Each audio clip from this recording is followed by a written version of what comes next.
Oh, here's... Okay, so I'm going to pitch you the question, and then you'll have no opinion, so you're going to pitch it back to me. Okay. And as soon as I hit you with the question, you'll know why.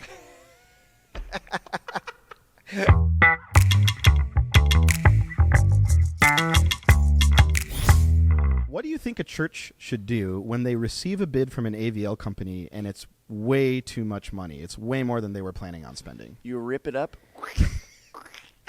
throw it in the air. I don't know. It was funny, on the drive home yesterday, I asked my wife this question, and she said, ghost the guy who sent it to you. Listen, y'all, the reason we joke about that is because in our company, I do a lot of the system designs. You do. I do. Mm-hmm. And even if I didn't do the design, I usually get to be the lucky person who sends the final email to the customer. Yeah. Yep. I'm the guy that installs the stuff. That's why I figured you wouldn't have too much to say about it. And so I'm just going to tell you from my perspective, and maybe this will help you all out on the other end of this. And no matter what AVL company you're working with, first of all, when we put a system design together, we try to take into account all the information the church has given us. So it's completely appropriate to approach an AVL company and say something like, hey, we're looking to upgrade the lighting in our auditorium, and we have about $30,000 to work with. Great. I don't feel like it's the same at a car dealership where you say, Right. I want to spend $30,000 on a car. And they're like, well, and that's we the found problem. the perfect car for you, but it's going to cost you $35,000, Yep. but your monthly payment's going to be a little lower. It's not like that's exactly right. Like, I think people look at us like used car salesmen. Yeah, we're not.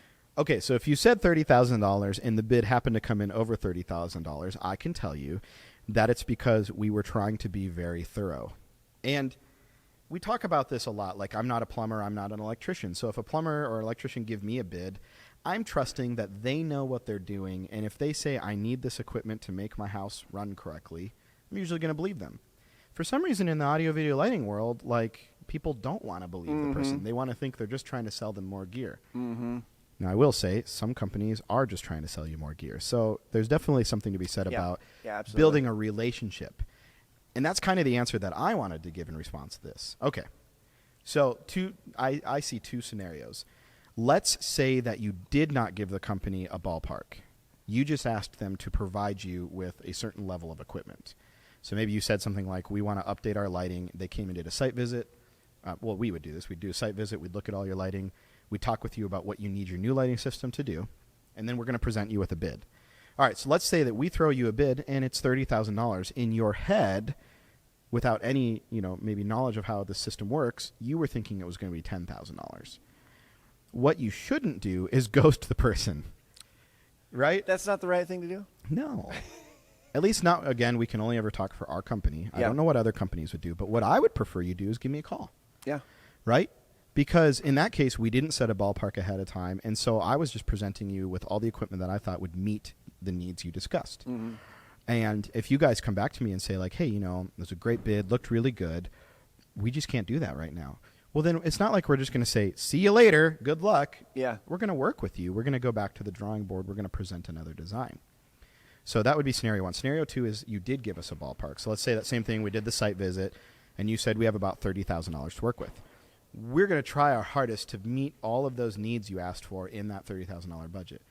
I promise you, if it comes back 35, it was not because I just thought it would be fun to tuck $5,000 more in there and just slide, yeah.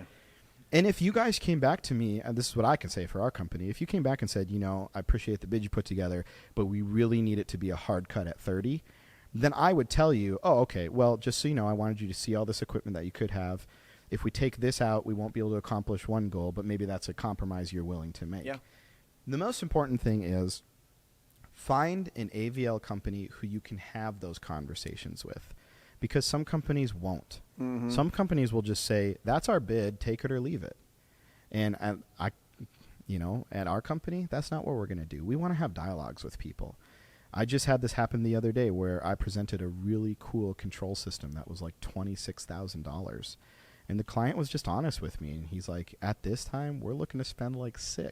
Mm-hmm. And the cool thing is we were able to develop a strategy to optimize their current equipment and make some repairs and add a couple pieces of gear. And they're going to still end up with a a new feeling, great working system in their budget. And that only happened because we built that relationship and they felt comfortable calling me and talking about that. So that's the kind of company I think you should be working with.